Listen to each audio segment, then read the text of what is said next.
Assalamualaikum warahmatullahi wabarakatuh.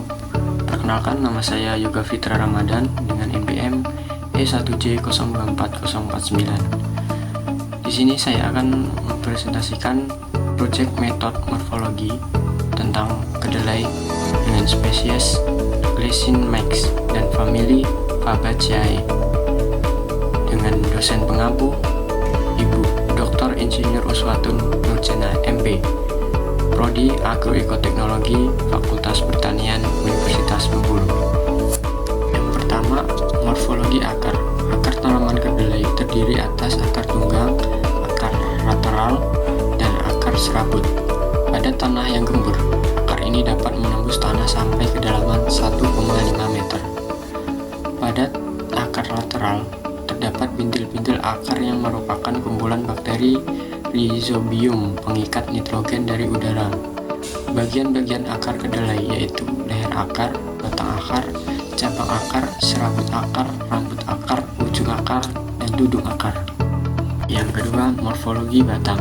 Berdasarkan pada tipe pertumbuhan batangnya, jenis kedelai dapat dibedakan menjadi 1. Determinante. Tipe ini ciri-cirinya adalah pertumbuhan batangnya akan berhenti setelah tanaman berbunga. Ukuran batangnya dari pangkal hingga ke ujung hampir sama. Tumbuhnya tegak ke atas. Yang kedua, indeterminate. Tipe indeterminate memiliki ciri-ciri yang berkebalikan. Pertumbuhan batangnya terus terjadi meskipun tanaman telah berbunga. Karena itu batangnya tinggi dan agak melilit. Yang ketiga, morfologi percabangan batang. Kedelai memiliki percabangan batang dikotom, yakni percabangan yang batang setiap kali menjadi 2 cabang yang sama besarnya. Kedelai berbatang semak yang dapat mencapai ketinggian di antara 30-100 cm. Batang berruas-ruas dan memiliki percabangan 3-6 cabang. Keempat, morfologi daun. Tanaman kedelai mempunyai bentuk daun yang dominan, yaitu stadia cotyledon yang tumbuh saat tanaman masih berbentuk kecambah dengan 2 helai daun tunggal dan daun bertangkai 3 atau trifoliate laves yang tumbuh selepas masa perkecambahan. Tangkai daun lateral umumnya pendek sepanjang 1 cm.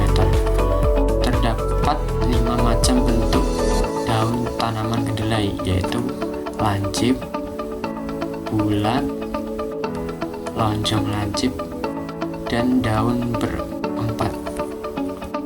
Yang kelima, morfologi bunga. Bunga kedelai berbentuk seperti kupu-kupu, berwarna putih atau ungu. Mahkota bunga terdiri dari 5 helai yang menyelubungi bakal buah dan benang sarinya. Tidak semua bunga kedelai berhasil membentuk polong dengan tingkat keguguran 20-80%.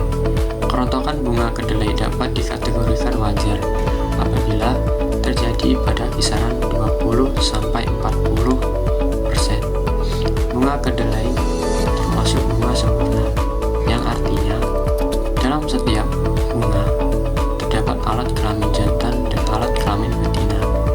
Penyerbukan terjadi pada saat mahkota bunga masih membentuk, sehingga kemungkinan terjadi kawin silang secara alami sangat kecil. Yang keenam, morfologi buah. Buah kedelai berbentuk polong. Banyaknya polong tergantung pada jenis varietasnya. Dalam satu polong biasanya berisi 1-4 biji. Bentuk biji kedelai tidak sama tergantung varietasnya. Ada yang berbentuk bulat, agak gepeng, atau bulat telur. Namun, sebagian besar biji kedelai berbentuk bulat telur. Ukuran dan warna biji kedelai juga tidak sama, tetapi sebagian besar berwarna kuning dengan ukuran biji kedelai yang dapat digolongkan dalam 3 kelompok, yaitu berbiji kecil, berbiji sedang, dan berbiji besar. Polong kedelai pertama kali muncul sekitar 10-14 hari setelah bunga pertama muncul. Warna polong yang baru tumbuh berwarna hijau dan selanjutnya akan berubah menjadi kuning atau coklat pada saat dipanen. Yang ketujuh, morfologi biji. Polong kedelai pertama terbentuk sekitar 7-10 hari setelah munculnya bunga pertama. Panjang polong muda sekitar 1 cm. Jumlah polong yang terbentuk pada setiap ketiak tangkai daun sangat beragam, antara 1-10 buah dalam setiap kelompok. Pada setiap tanaman kedelai, jumlah polong dapat mencapai lebih dari 50, bahkan ratusan. Kecepatan pertumbuhan polong dan perbesaran biji akan semakin cepat setelah proses pembentukan bunga berhenti. Biji kedelai berkeping dua yang terbungkus oleh kulit biji. Warna kulit biji bermacam-macam, ada yang kuning, hitam, hijau, atau coklat. Morfologi, organa metamorfa, dan aksesoria. Para tanaman kedelai tidak memiliki organa metamorfa dan aksesoria. Organa metamorfa adalah organ yang berasal dari organ utama seperti akar, batang, daun yang telah berubah struktur, bentuk, dan fungsinya. Organa aksesoria adalah organ tumbuh-tumbuhan berupa alat-alat tambahan pada permukaan batang, cabang, dahan, ranting, dan daun berupa tonjolan-tonjolan dan tidak dianggap sebagai bagian dari batang, cabang, dahan, ranting, dan daun tersebut.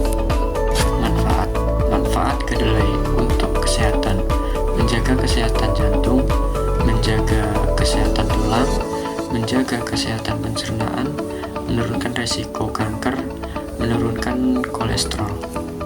Itulah hasil dari presentasi saya mengenai morfologi tanaman kedelai.